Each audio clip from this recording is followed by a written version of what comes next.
Just a few years ago, Google was falling behind everyone in AI. While ChatGPT pulled at hundreds of millions of users, Google's chatbot Bard hallucinated basic facts. Google search suggested people to eat rocks. Even image generation had to be rolled back after it suggested making everyone racially diverse. For a company like Google, this moment was just embarrassing. Things were not looking good. But fast forward to today and OpenAI declaring code red as the AI race intensifies. Shares of Alphabet hitting all-time highs today, fueled by its launch of the new AI model, Gemini 3. An agreement would help establish Google's chips as a rival to the industry's best-selling AI accelerator made by Nvidia.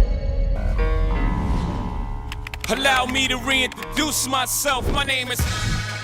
Gemini 3 has reshaped the competitive landscape, not just against OpenAI, but across the entire industry.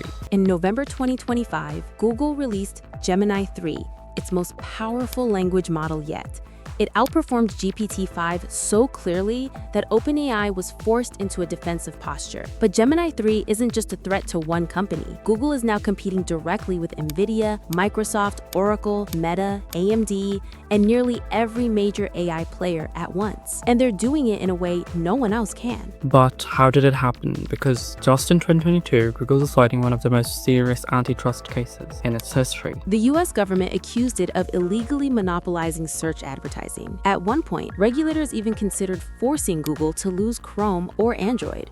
But it never happened because there was no credible alternative to Google search at the time. That changed in November 2022, when OpenAI released ChatGPT. Within 2 months, it reached 100 million users. Suddenly, search had a competition that often felt smarter, more personal, and easier to use. For Google, this created a dilemma. Search ads were still generating over $100 billion a year, so building AI risked undermining that business. But not building AI meant losing the AI race. Google tried to respond, but early efforts backfired. Bard's first demo hallucinated basic facts, wiping out over $100 billion in market value in a single day.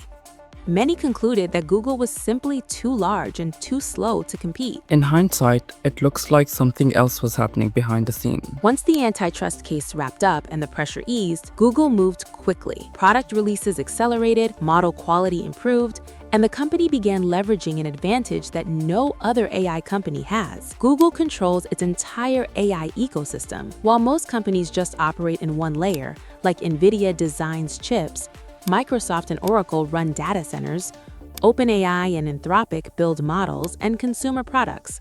Each company depends on the others. But Google doesn't, because it controls its own entire AI stack. At the hardware level, Google designs its own AI chips called TPUs, optimized for tensor computation. Gemini 3 was trained entirely on Google's own hardware, proving Nvidia is no longer the only company capable of training frontier models. Google plans to significantly expand TPU production and has already begun selling them externally, directly threatening Nvidia's dominance. One layer up are data centers. Microsoft and Oracle largely act as infrastructure providers, filling warehouses with Nvidia GPUs. Google also runs massive data centers through Google Cloud, but because it controls its own chips, it avoids Nvidia's margins and tightly integrates hardware, software, and energy use. This allows Google Cloud to scale more efficiently and grow rapidly. Google Cloud is now growing around 30% annually. At the model layer, OpenAI once had a clear lead with GPT 3.5 and GPT 4, but GPT 5 felt incremental. That gap gave Google time to catch up and move ahead. Gemini 3 outperformed GPT 5 on most benchmarks. But benchmarks aren't what ultimately matter. What matters is distribution. ChatGPT has massive reach. Gemini is growing quickly too, but Google's true advantage is that AI isn't confined to a single app. It's embedded across products billions already use. Each product becomes more useful with AI, and together they create an ecosystem that's difficult to replicate. This extends beyond software. Most people access AI through phones, where Google competes with its Pixel series. Taken together, Google now controls chips, data centers, models, products, and distribution. No other company does. The more you look into it, the clearer the pattern becomes. Google didn't just suddenly get lucky. It waited until it could move without restraint, then deployed decades of research, infrastructure, and capital all at once. In the world of artificial intelligence, it's hard to believe that there's a better player than Google. Thank you for watching, don't forget to subscribe, and I'll see you in the next one. Thank you for watching. Bye-bye.